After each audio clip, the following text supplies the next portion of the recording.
Hello dear students, achievement academy में आपका स्वागत है। आज 12th क्लास का 3 नंबर चैप्टर जिसको आव्यूह कहा जाता है, इसके बारे में आपको बेसिक कॉन्सेप्ट बताया जाएगा। इसमें आप लोग इस वीडियो में बने रहे। में बेसिक कॉन्सेप्ट बताया जाएगा। पहले इसका डेफिनेशन समझते हैं, फिर इसके टाइप्स के बारे में पढ़ेंगे। तो पहले स्टार्ट करते हैं आव्यूह के बारे में। देखिए, आव्यूह कहा जाता है कि किसी संख्या, कोई संख्या हो चाहे या कोई फलन हो, तो कहने का मतलब है कोई संख्या चाहे फलन को एक आयताकार विमाओं के रूप में लिखना ही क्या कहलाता है? आव्यूह कहलाता है।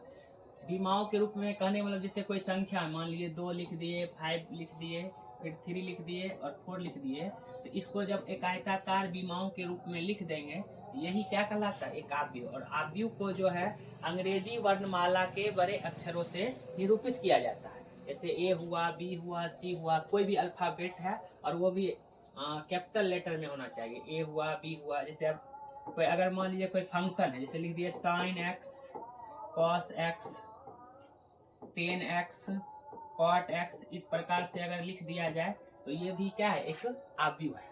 अब इस आव्यूह में जो देखिए, ये जो पंक्ति है इसको कहा जाता है पंक्ति। जो क्षैतिज कतार होता है इसको कहा जाता है पंक्ति। देखो हम आते और ये जो उद्दग्र स्तंभ होता है, इस प्रकार से जो वर्टिकल एक्सिस होता है, इसको कहा जाता है स्तंभ। क्या कहा जाता है? स्तंभ। इसको अंग्रेजी में बोला जाता है रो, इसको अंग्रेजी में बोला जाता है कॉलम।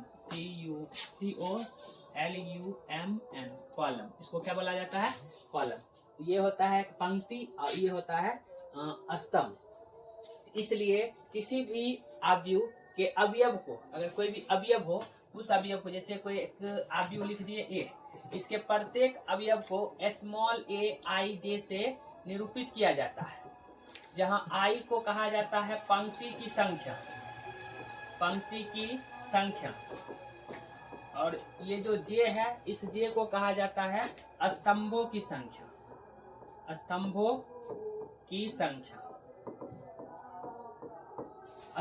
संख्या। जैसे अब मान लीजिए एक कोई हम एग्जाम्पल लेते हैं, कोई एक आव्यूह है।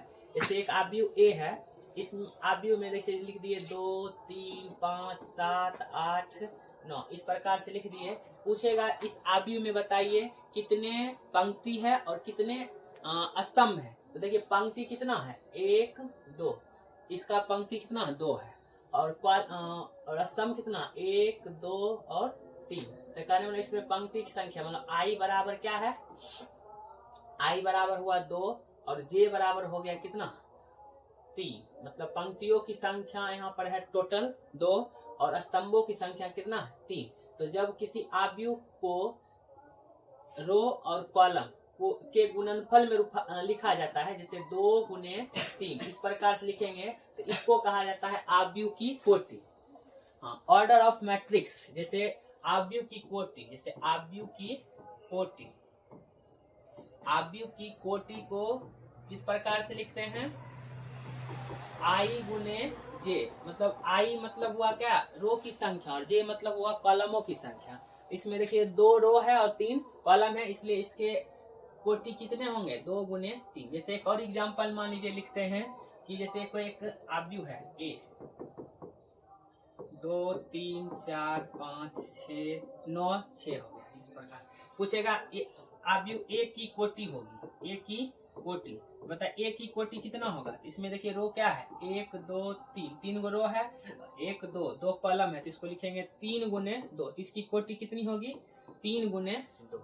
फिर आगे चलते हैं। ये हो गया क्या? आव्यूह। फिर से एक बार फिर से रिवाइज कर देते हैं कि आव्यूह क्या होता है। तो किसी संख्या अथवा फलनों को एक आयताकार विमाओं के रूप में लिखना क्या कहलाता है? आव्यूह।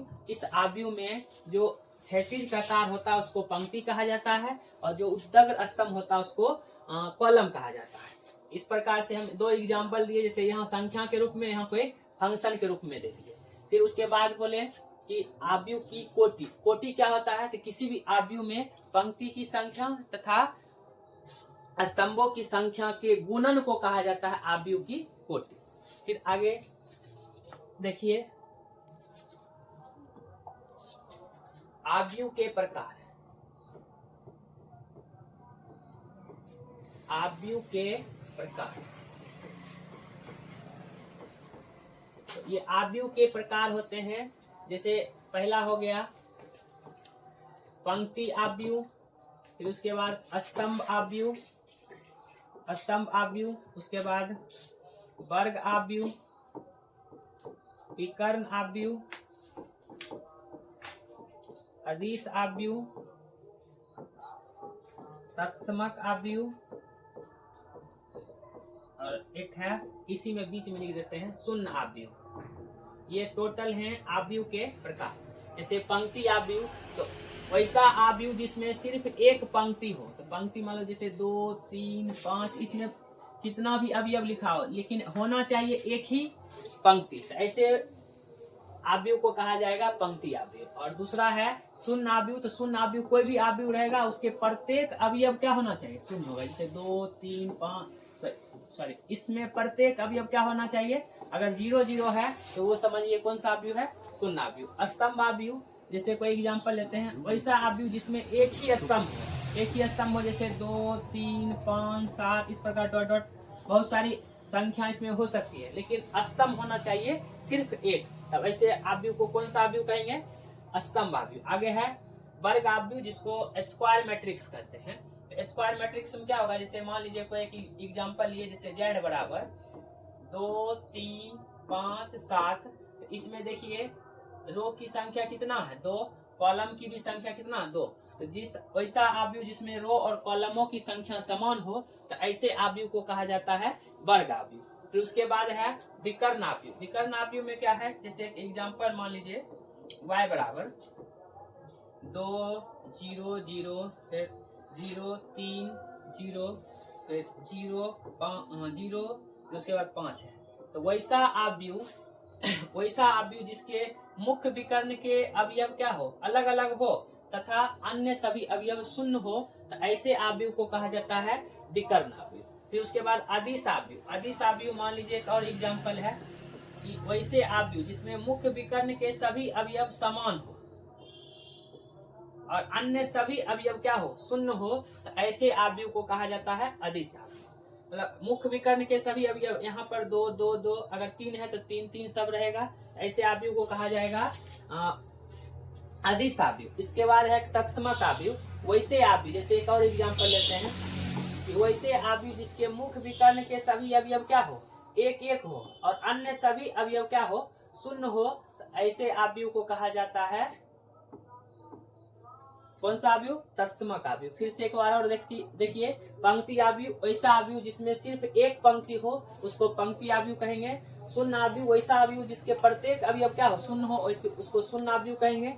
स्तंभ आव्यूह, वैसा आव्यूह जिसमें सिर्फ एक पंक्ति हो, सॉरी एक स्तंभ हो, उसको क्या कहेंगे, स्तंभ आव्यूह। फिर वर्ग आव्यूह, वैसा आव्यूह जिसमें रो और कॉलमों की संख्या समान है, जैसे इसकी कोटि क्या है, 2, 2 हो, चाहे 3, 3 हो, 4, 4 हो, ऐसे आव्यूह को कहेंगे वर्ग आव्यूह। और वर्ग आव्यूह, ये टोटल जितने भी हैं ये सभी वर्ग आव्यूह होंगे। लेकिन वर्ग आव्यूह में कैसा, देखिए कि अगर मुख्य विकर्ण के अवयव अलग अलग हो और अन्य सभी अवयव शून्य हो, तो ऐसे आव्यूह को कहेंगे विकर्ण आव्यूह।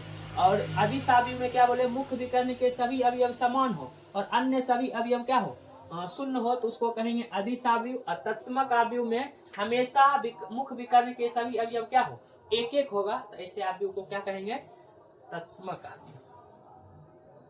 इसके बाद इसका जो कॉन्सेप्ट बता दिए हैं, अगले क्लास में इसका क्वेश्चन का सॉल्यूशन करवाएंगे। ठीक है, अगला वीडियो के लिए इंतजार कीजिए।